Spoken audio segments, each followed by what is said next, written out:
Bonjour les amis jardiniers. Aujourd'hui, nous sommes le 31 juillet.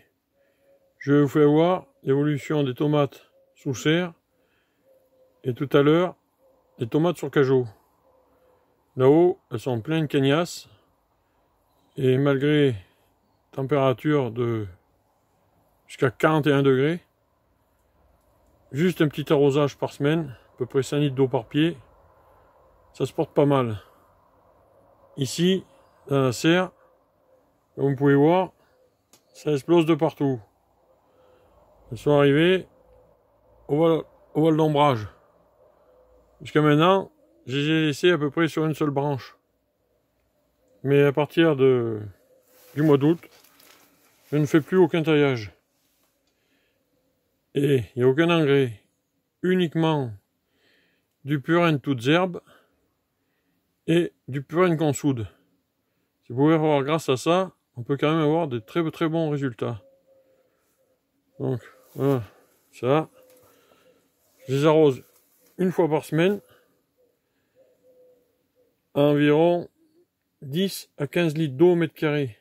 Je vois qu'il y a des endroits, ils ont commencé un petit peu à éclater.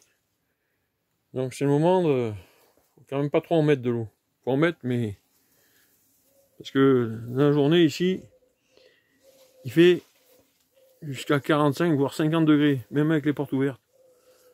Vous voyez ? Et il y a bien des tomates à peu près jusqu'en haut. C'est un peu plus petites, mais il y en a quand même. Par rapport en bas, c'est vraiment... Jusqu'à maintenant, je ramasse depuis la fois j'ai fait à peu près au 10 juillet. Ici, dans cette serre, j'en ai ramassé déjà 25 kilos. Donc, c'est pas une trop mauvaise année, malgré une très grosse sécheresse. Que moi, à 60 ans, même en 76, ça n'a jamais été aussi sec que ça. L'année dernière, la flotte, cette année, la pluie. Voilà. Heureusement, que notre malheur, on a un puits. Ça nous permet bien de limiter les dégâts. Et que les anciens qui avaient fait ça avaient vu juste, car une bande d'endroits, ça tarit. Et ici, jusqu'à maintenant, pas eu de problème. Voilà, on va aller voir un petit peu dehors. Je vous ferai une visite de jardin peut-être la semaine prochaine. Comment ça se porte? Pas trop mal. Vous voyez, extérieur, tout est grillé. Bon, j'ai encore de la chance de pouvoir, comme je vous dis, arroser. Donc le jardin, les tournesols, les courges de ronde de Nice, les haricots, on avait semé ensemble. Tout se porte pas mal. Vous voyez, je suis en train de faire des expériences pour avoir, là, pour les choux. Apparemment ça marche. Je vous en parlerai dans la prochaine vidéo. Voilà. Et là, bon, il y a l'ombre. Les tomates classiques sur échalas et en extérieur. Bon, c'est bien arrosé aussi. À peu près une fois tous les 2-3 jours.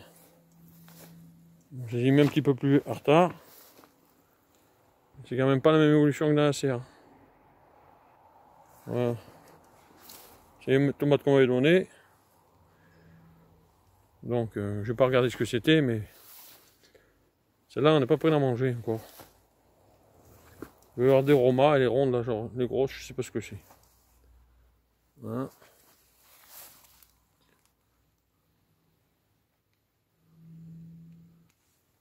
Et voilà. Bon, maintenant on va aller voir celles d'en haut qui sont sur cajot. Voilà, voilà arrivé dans la deuxième parcelle. Là, c'est sous la côte et c'est encore plus chaud. Alors, vous voyez, ici tout est grillé. Ça, c'est les tomates que j'ai mis il y a 8 jours, qu'on m'a donné, en pleine cagnasse. Voilà, tomates que j'avais mis. Vous voyez, tout se porte bien. Après, il faut faire très attention de ne pas trop effeuiller, car les coups de soleil, les tomates n'apprécient pas trop. Et ici, il n'y a eu aucune taille. Celle-là, c'est pas très gros, mais il y a beaucoup de quantité. Vous pouvez voir, le feuillage, c'est bien vert. Malgré les 40, voire 41 degrés qu'on a eu. Et ce qui annonce de nouveau, à partir d'aujourd'hui, et jusqu'à jeudi. Je pense que les cagettes n'y sont pas pour rien. Parce que là, vraiment, je mesure 5 litres d'eau une fois par semaine. Comme vous pouvez voir à côté, tout est vraiment grillé. Après les arbres, comme les petits pêchers, tout ça, comme ils sont pas très vieux, je leur mets 10 litres d'eau par semaine. Il y en a qui disent qu'il ne faut pas arroser les arbres, mais si on les arrose pas, je pense que tout serait mort. Voilà. Vous voyez, on commence à mûrir. C'est plus tardif qu'en bas, mais j'en ai bien ramassé quelques-unes quand même. Bon, il faut avoir une vue d'ensemble de loin. Et celui-là, il est un peu à l'abri du cerisier. Voilà. Et là, comme je vous dis, il n'y a aucune taille. J'attache juste avec des bouts de ficelle. Quand ça traîne par terre. Et ça marche bien. Bon. Sur ce, je vais vous laisser sur ces d'autres petites images. Portez-vous bien. Si cette vidéo vous a plu, envoyez-moi des commentaires. Quelques petits pouces bleus, ça fait toujours plaisir. Et abonnez-vous. A plus tard et portez surtout bien attention à votre santé. Au revoir.